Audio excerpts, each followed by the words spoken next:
has impacted you so far? Are you well? Is good, excellent. So until now, what has impacted you at Brand Week at most? So we have been discussing around numerous issues. We have been using some important concepts. So all the social media posts with the Brand Week hashtag will contribute to this loop screen, and it will produce a result, and you can use those screens. So the steps of innovation had never been as critical as this one. So speed is one of the most important issues there. And during the age we are living, speed holds very important.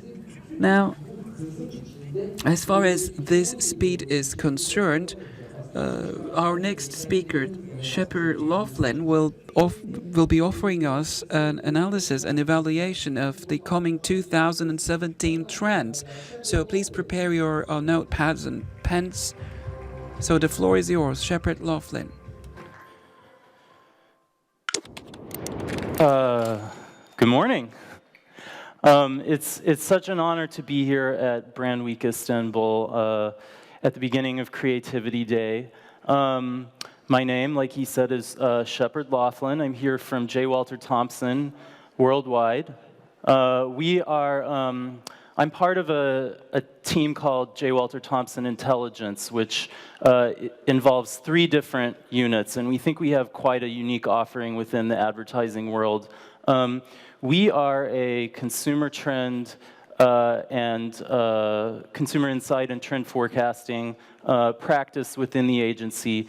And our role is very much to look outside at what's happening culturally, bring it into the agency, and make sure that the planning and the advertising and all of our activities are influenced by what we're seeing outside. So, like I mentioned, we're 3 parts. Analytics, it's social listening, it's measuring how campaigns have done. Sonar, that's our internal consumer polling division, where we can ask people their opinions on a range of questions. And then the innovation group is the team that I'm on. And we look at examples across consumer sectors because we believe that today industries aren't siloed anymore, so our thinking shouldn't be either. To that end, we publish daily insights on our website, and we also release quarterly trend reports. So we'll do anything from the future of retail, which we did in June, to the future of a consumer sector or a demographic group like Generation Z. And each year we do the Future 100, which is the 100 important trends to watch over the next year that you should know about regardless of the industry that you work in. And that's what I'll be doing today, is I'll be going over some of the most interesting ones that we've seen play out throughout 2016, the ones that have remained relevant and will continue to be relevant, as well as give you a preview of some of the ones that are coming up in our next report out in December. And here's our website. So with that, a brief introduction to what we're about to see.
there you have it. So what I'll be doing is taking a couple of examples from each of those areas and talking through them for you this morning. So the first up, we have culture. So each of these, we do 10 trends, and today I'll be talking about untabooing womanhood and immersive art gaming. So untabooing womanhood, it's a bit early for menstruation, but we're going to go there anyway. We are seeing on social media women discussing their bodies in a way that is frank, that is open, that is unprecedented, and that has enormous implications for personal care brands, and really for anyone who's trying to reach women, female consumers.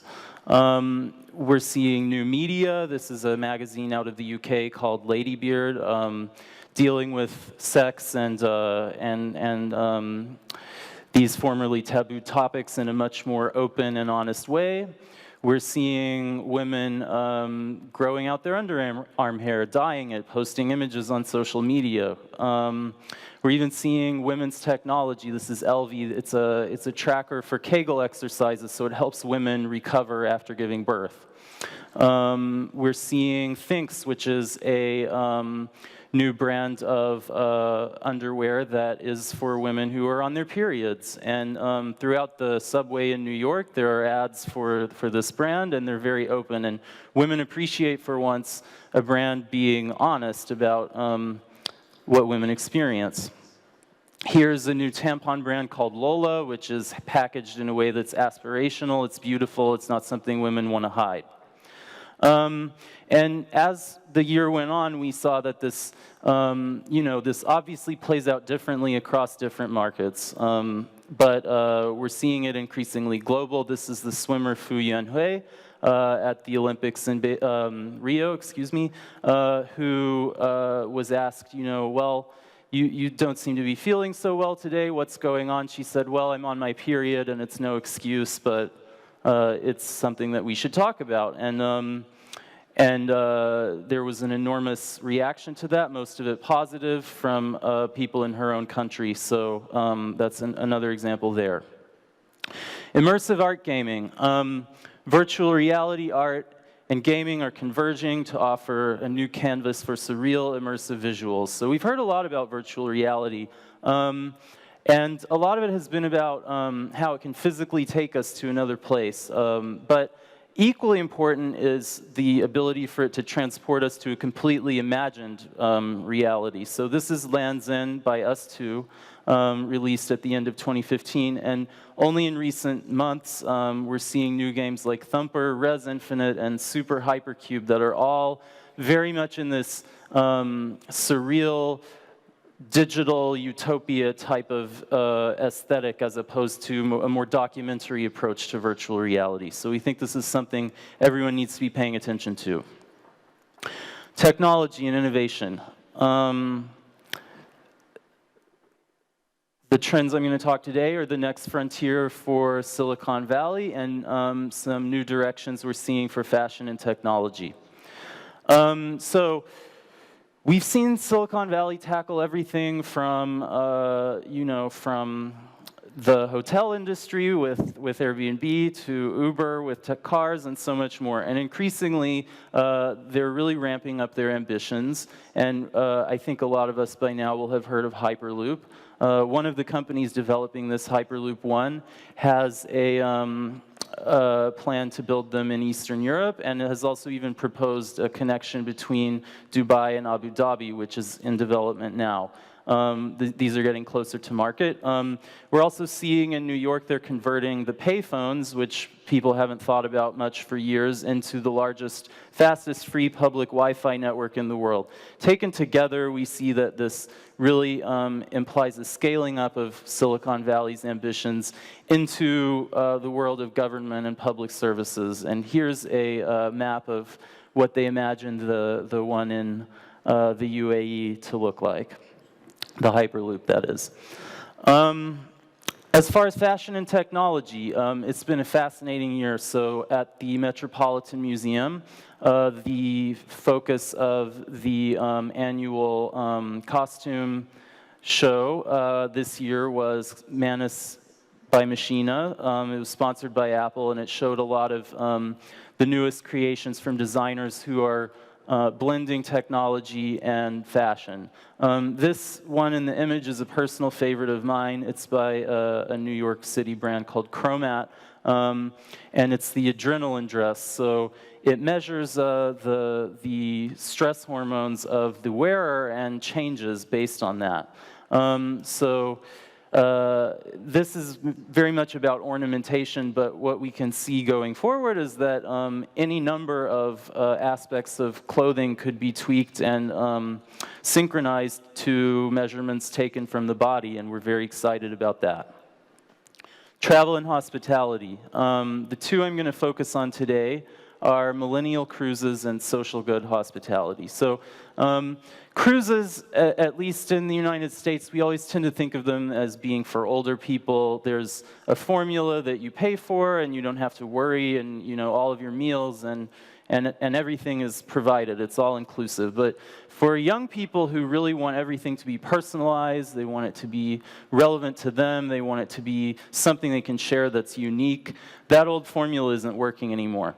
So, and we're seeing this not only on cruises, which is what we're focusing on today, but like more broadly in the travel industry. Everything is moving towards personalization and experience culture. So there's a brand called Fathom that's introduced impact travel to Cuba and the Dominican Republic. You've got time to relax and chill out on the boat and enjoy yourself, but you also go into port and are able to volunteer in local communities. So, whoops, wrong way. Here's an example of somebody volunteering on a local cacao nursery on one of the cruises. And so social good hospitality is related but different in that we're seeing more hotels that are pitching themselves as different and differentiating themselves on the basis of how they contribute to the community.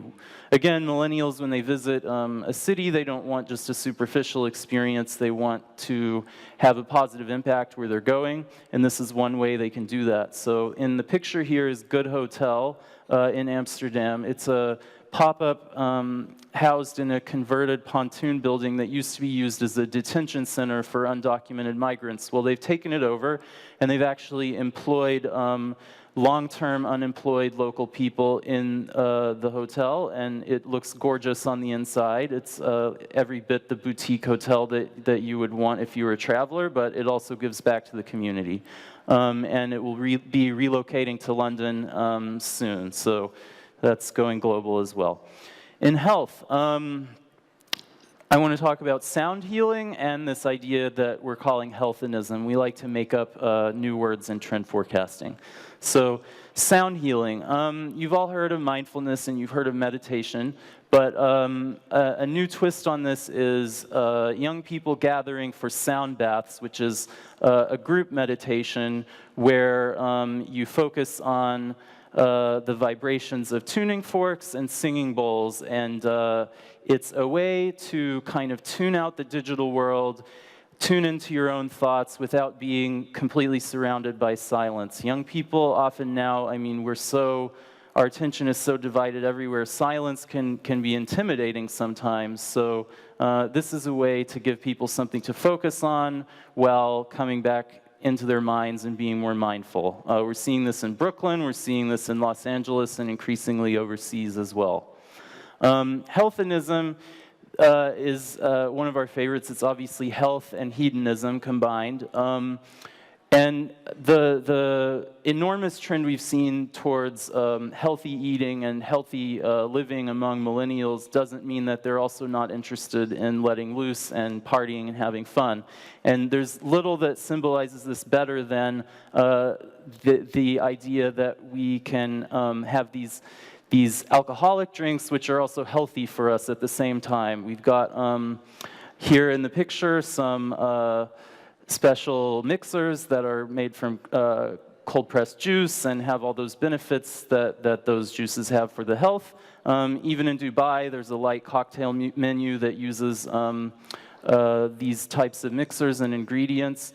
The success of this brand of soda in the United States, La Croix, is maybe one of the more mass market examples of this. I don't know if you have this here, but it's one of the few sodas now that is growing really rapidly in terms of the market and the number of people buying it, because it's got no calories, but it's got flavor. You can use it as a mixer, you can use it as a health beverage, and it's like very versatile that way. So it fits on both sides, and it's very popular with millennials.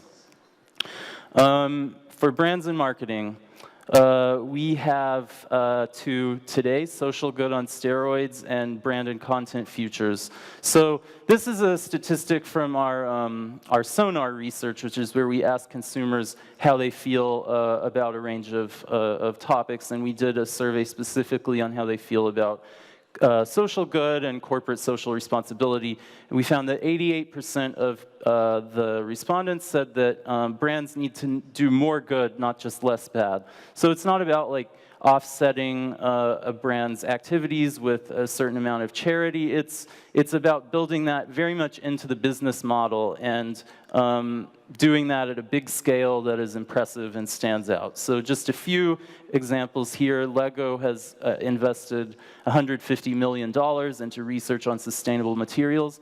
IKEA is spending more than €1 billion on renewable energy, which is more than a lot of governments are. And Kering has produced, the luxury conglomerate Kering has produced a film celebrating the work of a leading climate change researcher. So there's a number of ways to do this, but it's increasingly not an extra thing, it's something that is a base expectation. Which is what Bob Safian said when we interviewed him from Fast Company. It's important for brands to find their mission. It's a business imperative to settle on what their purpose really is, aside from making money. There are too many brands now, and this will become a key way in which people filter the ones they buy into.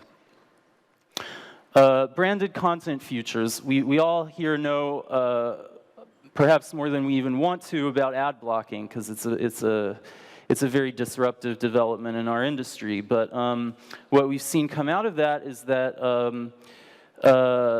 the growth of native advertising, which kind of posits that you're going to need to compete on more equal terms with publishers than in the past. So Business Insider found that the spending on this will grow immensely by 2018.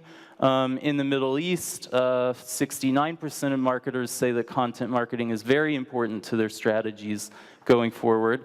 And we're seeing a whole range of media companies in the United States that are building out new branded content units to focus specifically on this. And here in the photo is an example of one of my favorites, which is the New York Times T Brand Studio, which is their in-house branded content unit, doing a virtual reality film for GE.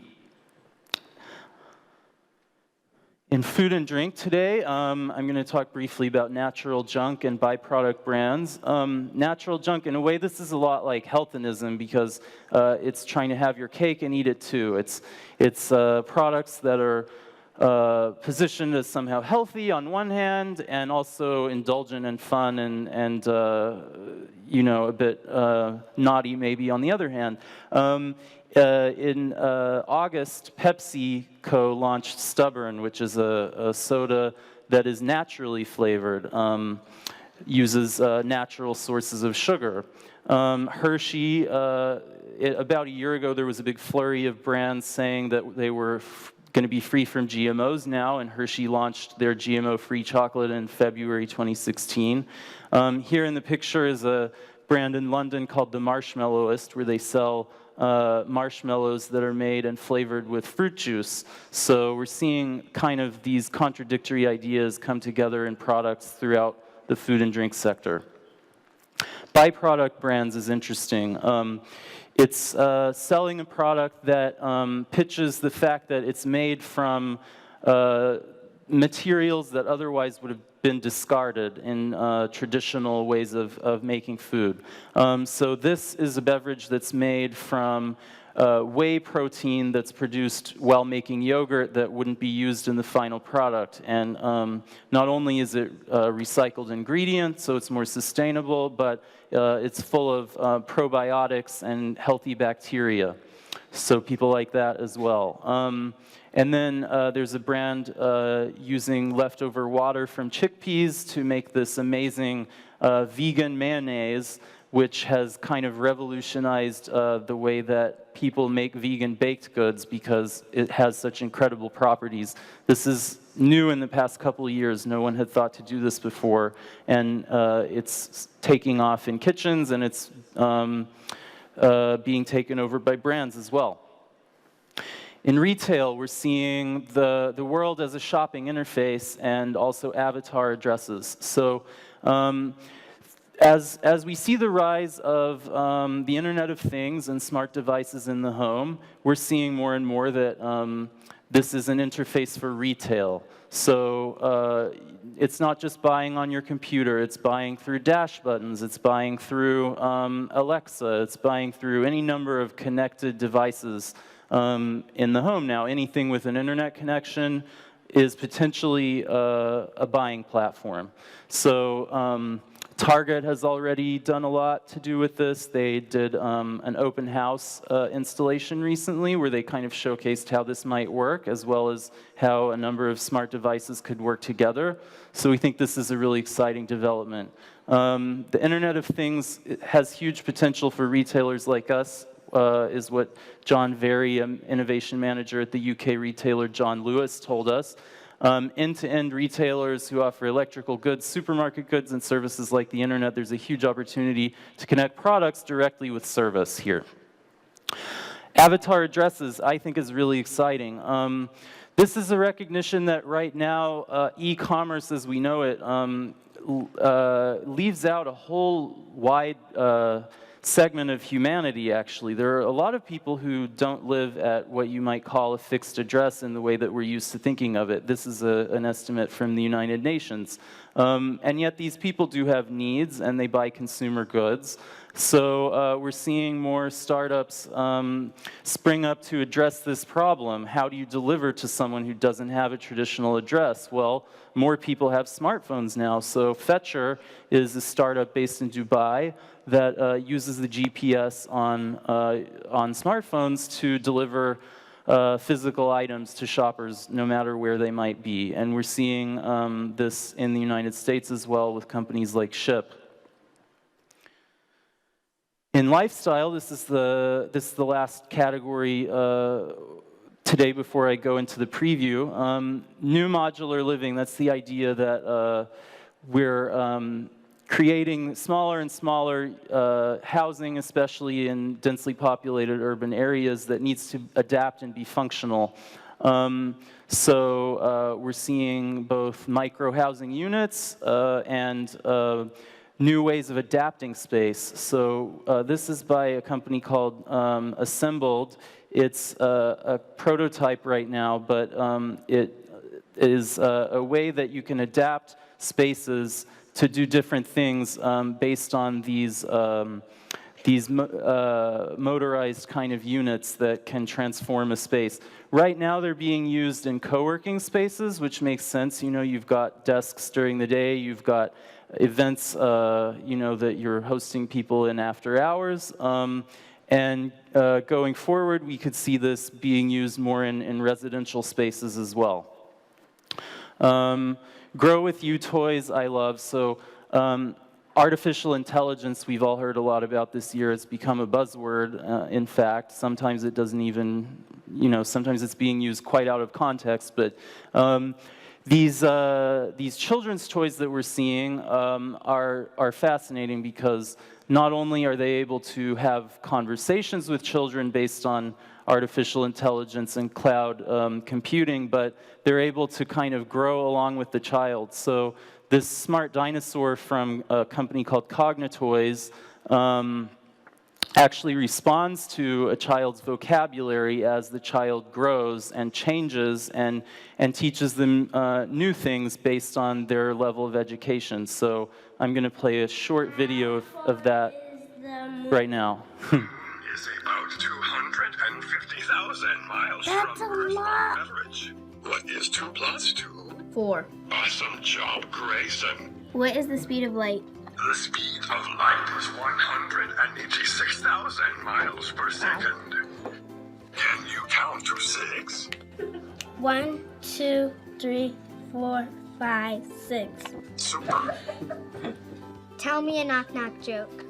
Knock, knock. Who's there? Lettuce. Letters who? Lettuce in. It is freezing outside. My favorite. So there you have it. So our next Future 100 report is building off of these, and it comes out in a month. I hope you'll all check it out. It's free. And just very quickly here at the end, I'm going to go through a few of the things that we'll be seeing there. Halal travel is really interesting. We've seen recently a lot of products aimed in fashion and beauty at Muslim consumers and pitching themselves as halal. And increasingly, we're seeing this also in tourism. So a recent study by MasterCard found that the Muslim business travel market was worth up to $22 billion annually, and that's only about 10% of the overall Muslim travel market. We're seeing this in countries throughout Asia, especially. Bangkok has a new halal hotel, which is a 4-star hotel.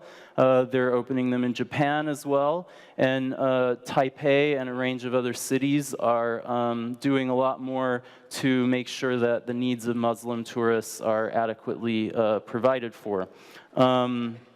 Gender-free branding is interesting. We did a survey earlier this year finding that especially when you look at young teenagers, people are less interested in stereotypical gendered ways of branding products, especially when it comes to beauty and fragrance and shoes actually as well. So here's only one example of how we feel that going forward these types of products will not be sold with traditional kind of feminine or masculine cues, because essentially that means that you are excluding a bit of your market, and no one wants to do that. And we see new examples of skincare lines that practice this. Augmented reality. At the beginning of this year, we were all thinking this is the year of virtual reality. We were all looking forward to Oculus Rift coming out. And while that's certainly still true, the surprise success kind of Pokemon Go actually gave us a reason to focus on augmented reality again. Got it into the hands of consumers, got lots of people seeing and understanding it like we haven't quite had yet with virtual reality. So we're seeing an uptake from retailers and artists who are using this as a way to look at products. You see this image and you think that perhaps you've seen this before in terms of people trying things on virtually, but the realism of these images now and the technologies that are being used are really game-changing compared to what we've seen in previous years. It's also an interesting storytelling tool. This is an example of an artist using augmented reality to layer over her vision of Seattle in a few hundred years, what it will look like when climate change has its impact. So you can move forward into the future and into the past with augmented reality in fascinating ways. So it's a tool for storytelling that we're very excited about. That about wraps it up for me today, but we thank you so much for your time this morning, and I hope that you'll all download our next Future 100 report. Thank you.